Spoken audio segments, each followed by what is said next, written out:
اور یہاں ایک بات یہ بھی واضح کرتا چلوں کہ اگر نماز مغرب سے پہلے افطاری بہتر ہے اور افضل ہے اور حضور کی سنت بھی یہی ہے، تو ہمارے ہاں بدقسمتی سے یہ معمول ہے کہ ادھر آذان مغرب ہوتی، ادھر ہم افطار کرتے، کوئی کلی کر سکتا ہے یا نہیں، کوئی کھا رہا ہے، کسی کے ہاتھ ابھی صاف نہیں ہے، ادھر تکبیر شروع ہو جاتی اور مغرب کی نماز کھڑی ہو جاتی، ایک پگدڑ کا سما مچا ہوا ہوتا ہے مسجد میں، کوئی دوڑ کے وضو کی طرف کلی کرنے کے لیے جا رہا ہے، کوئی جماعت میں مل رہا ہے، کسی کی تکبیر تحریمہ فوت ہو رہی ہے، کسی کی رکعت فوت ہو رہی ہے، تو یہ سارا معمول سراسر غلط ہے۔ نماز مغرب کا وقت اتنا بھی تنگ نہیں جتنا ہم نے سمجھ رکھا ہے۔ جب آذان ہو جائے آپ افطار کریں، اطمینان سے افطار کریں، 5 منٹ لگتے ہیں، 10 منٹ لگتے ہیں، 15 منٹ بھی لگ جاتے ہیں۔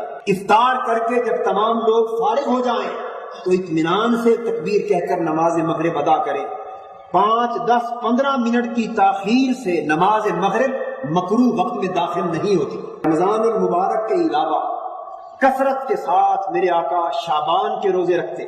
حضرت عبداللہ بن عمرو بن العاص رضی اللہ تعالیٰ عنہ فرماتے کہ میں ہر روز روزہ رکھتا تھا اور ہر رات قیام کرتا تھا۔ پوری زندگی کے لیے میں نے یہ قسم کھا لی تھی، اپنے آپ پر یہ پابندی عائد کر رکھی تھی کہ میں پوری زندگی روزانہ روزہ رکھوں گا، ساری رات عبادت کروں گا۔ حدیث پاک میں آتا ہے حضور نے بلوا بھیجا اور فرمایا عبداللہ بن عمرو کیا تم یہ سمجھتے ہو کہ تیرے معمول کی ہمیں خبر نہیں ہے؟ دست بستہ عرض کیا یا رسول اللہ حضور کو معلوم ہے۔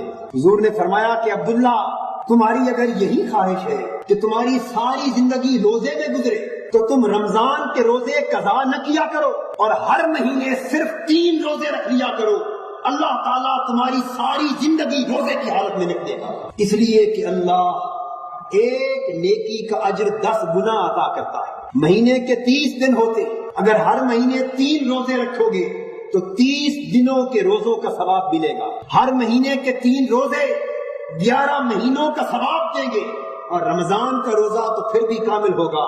تو ہر مہینے کے 3 روزے رکھ لیا کرو، صائم الدہر کے زمرے میں خدا تمہارا شمار کر دے گا۔ اور حضور نے فرمایا کہ عبداللہ بن عمرو ساری رات کھڑے ہو کے عبادت کرنا اور اتنا کثرت کے ساتھ قرآن پڑھنا یہ مناسب نہیں ہے۔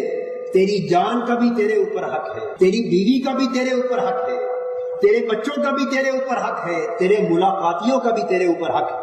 حضور نے یہاں تک فرمایا کہ اگر اتنی کثرت سے عبادت کرتے رہو گے تو تیری بینائی بھی کمزور ہو جائے گی، تیرے جسم کی طاقت بھی مان پڑ جائے گی۔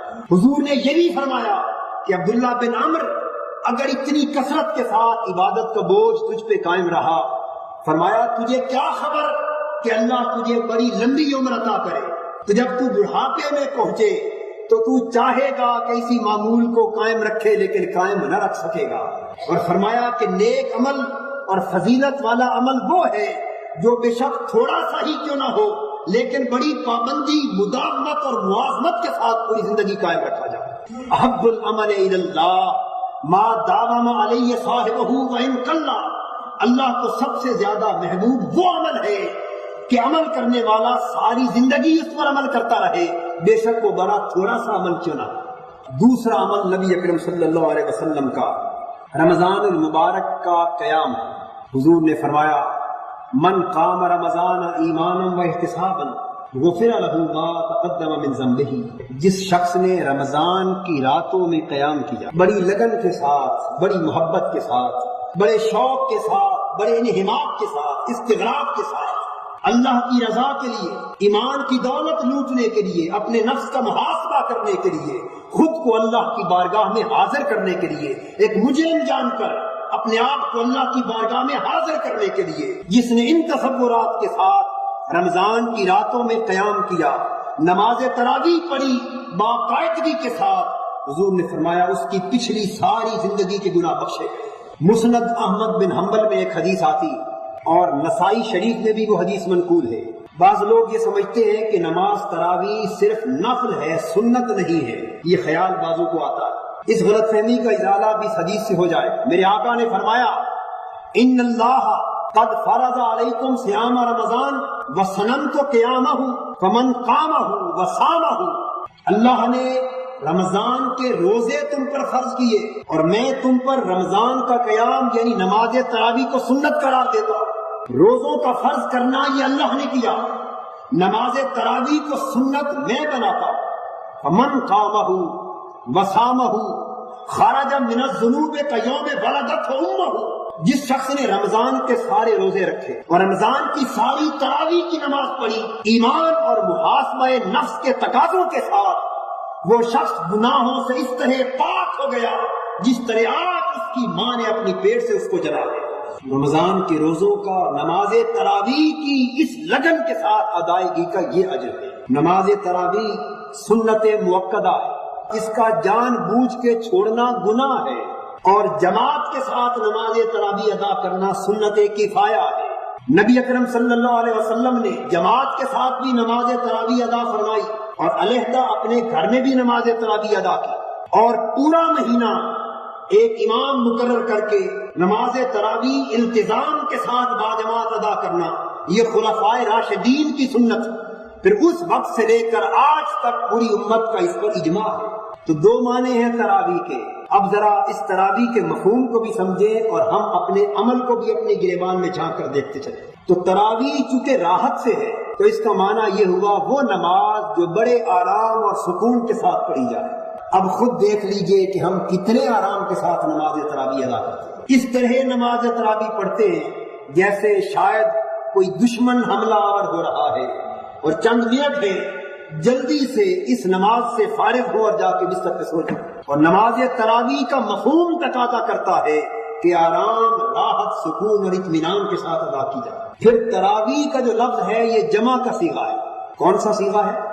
جمع کا، اور جمع بھی منتہی الجموع، یعنی اس سے بڑی جمع عربی کے قاعدے میں نہیں ہوتی۔ اس کا واحد ہے ترویحہ، ترویحۃن۔ اب ترویحۃن لغوً آرام کرنے، راحت کرنے کو کہتے ہیں۔ اصطلاحاً ترویحہ کہا جاتا ہے جب 4 رکعت نماز تراویح پڑھنے کے بعد آپ تھوڑی دیر بیٹھتے، تسبیح پڑھتے ہیں، اللہ اللہ کرتے ہیں، استغفار پڑھتے ہیں، کلمہ پڑھتے ہیں، اور اس کے بعد پھر 5ویں رکعت نماز تراویح کے لیے کھڑے ہوتے ہیں۔ تو 4تھی رکعت کے بعد جو تھوڑی دیر بیٹھتے ہیں اس آرام سے بیٹھنے کو ترویحہ کہا جاتا ہے۔ تو چونکہ نماز تراویح 20 رکعتوں پر مشتمل ہوتی اور 20 رکعتوں میں 4 ترویح آتے، اس لیے اس کو نماز تراویح کہا جاتا ہے۔ حضرت عبداللہ ابن عباس رضی اللہ تعالیٰ عنہ فرماتے کہ ہم رسول پاک کے ساتھ 20 رکعت نماز تراویح ادا کیا کرتے تھے اور وہ 5 ترویحات ہوتے تھے، 4 ترویح نماز کے اندر اور 5واں ترویحہ فطر سے پہلے۔ یہ حضور کا معمول تھا۔ اور یہ نماز تراویح کا انتظام کس لیے کیا گیا؟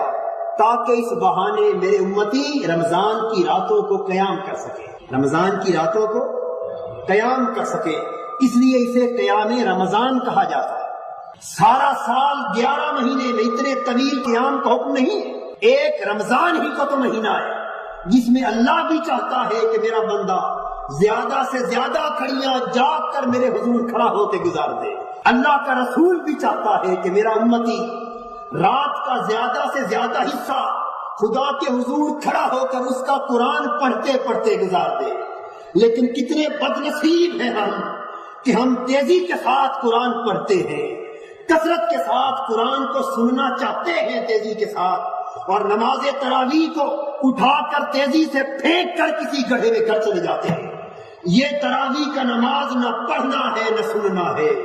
ارے قیام رمضان کا تو معنی ہی یہ تھا کہ کثرت کے ساتھ آپ قیام کریں، زیادہ سے زیادہ وقت لگن کے ساتھ خدا کی بارگاہ میں کھڑے ہو کے لگائیں۔ جتنی گھڑیاں نماز تراویح کے بہانے سے خدا کی بارگاہ میں حالت قیام میں گزر جائیں، آپ تصور نہیں کر سکتے کہ اس کی ایک ایک گھڑی خدا کے ہاں کتنی قدر کی حامل۔ ہمیں ارے رمضان کی راتوں میں خدا کی ذات آسمان دنیا پر آ کر باقی راتوں کے علاوہ باقی راتوں میں تو اللہ پچھلی شب کو آسمان دنیا پر آ کر بندوں کو مغفرت کے لیے پکارتا ہے، لیکن رمضان کی راتوں میں مغرب سے فجر تک ساری رات اللہ کی ذات اپنے آسمان دنیا پہ نزول رحمت فرما کر اپنے گناہگاروں کو بلا بلا کر کہتی ہے، اے میری رحمت سے بغاوت کرنے والے، اے میری اطاعت سے منہ پھیرنے والے، اے میری مغفرت سے بے نیاز لیٹنے والے، تو اٹھ، ہے تم میں سے کوئی جو رو کر مجھ سے مغفرت مانگے اور میری مغفرت تم پر اپنی رحمتوں کا انعام کر دے؟ ہے کوئی جو آج رات جاگ کر مجھ سے میری رضا کو طلب کرے اور میری رضا کی جھولی اسے اپنے دامن میں چھپا دے؟ ہے تم میں سے کوئی جو آج رات اٹھ کر مجھے پکارے اور میں اس کے گناہ معاف کر کے اسے جنتوں کی نعمتیں عطا کر دوں؟ کتنے بد نصیب ہوں گے ہم کہ خدا کی ذات آسمان دنیا پر جاگتے ہوئے ہماری مغفرت کے لیے، ہماری بخشش کے لیے، ہم پر رحمت اور لطف و کرم کرنے کے لیے ہمیں پکار رہی ہو، اور ہم اس کی نماز کو جلدی سے ختم کر کے بستر پہ سونے کے لیے جا رہے ہیں۔ پھر حفاظ کا یہ طریقہ ہے کہ ان میں سے اکثر نماز تراویح کی ہر بار پہلی رکعت میں ثنا نہیں پڑھتے، الا ماشاء اللہ، سبحانک اللہم پڑھے بغیر تکبیر کہہ کر الحمد کہہ دیتے ہیں، یہ ناجائز ہے۔ کچھ تشہد میں درود نہیں پڑھتے، وہ نماز کیسے کمال پر پہنچی جس نماز میں آقا پر درود تک نہ پڑھا؟ ارے یہی درود تو تمہاری نمازوں کے نقائص کو ختم کر کے خدا کی بارگاہ میں درجہ کمال تک پہنچانے والا۔ کچھ درود نہیں پڑھتے، کچھ اتنی تیزی سے قرآن پڑھتے ہیں کہ شد اور مد کا بھی خیال نہیں رہتا۔ مقتدیوں کا یہ عالم ہے کہ آہستہ پڑھنے والے حافظ کو مقتدی پسند نہیں کرتے، وہ کہتے ہیں جی فلاں تو 1 گھنٹے میں ختم کروا دیتا ہے تراویح، تم 1.25 گھنٹہ 1.5 گھنٹہ لگاتے ہو۔ ارے کوئی محبوب کے پاس تھوڑی اور زیادہ دیر بیٹھنے کے مسئلے پہ بھی جھگڑتا ہے؟ اگر محبوب کی بارگاہ میں حاضری نصیب ہو، تم تو 1.25 گھنٹہ کی بات کرتے ہو۔ جن کی لو لگی ہے اپنے محبوب سے، ان کی ساری رات اس کے حضور گزر جائے تو پھر بھی دم نہیں آتا۔ حضرت فاطمہ الزہرا رضی اللہ تعالی عنہا راتوں میں نفل کی نماز ادا کرتے ہوئے سجدے میں جاتی، ساری رات اللہ کی بارگاہ میں سجدہ ریزی کی حالت میں بسر کر دیتی۔ نماز فجر کے لیے جب سحر طلوع ہوتی اور تہجد کی اذان کا وقت آتا، اس کے بعد نماز فجر کا وقت آتا، مؤذن اللہ اکبر کہتا، یہ سجدے سے سر اٹھا کر ٹھنڈی سانس بھر کے عرض کرتی کہ اے باری تعالیٰ، تو نے کتنی چھوٹی راتیں بنائی ہیں، جی بھر کے تیرے حضور ایک سجدہ بھی نہیں کیا جا سکتا۔ ارے کچھ لوگوں کی پیشانیاں تو سجدہ کرنے کے لیے وقت کو ترستی ہے، اور ہم بد نصیب اور بدبخت ہیں کہ ہمیں اللہ نے زندگی میں اپنی بارگاہ میں کھڑے ہو کر قرآن کے ذریعے خود سے ہم کلام ہونے کا موقع عطا کیا، لیکن ہم چھوڑ کر تراویح کو اور نمازوں کو گھر کو دوڑتے۔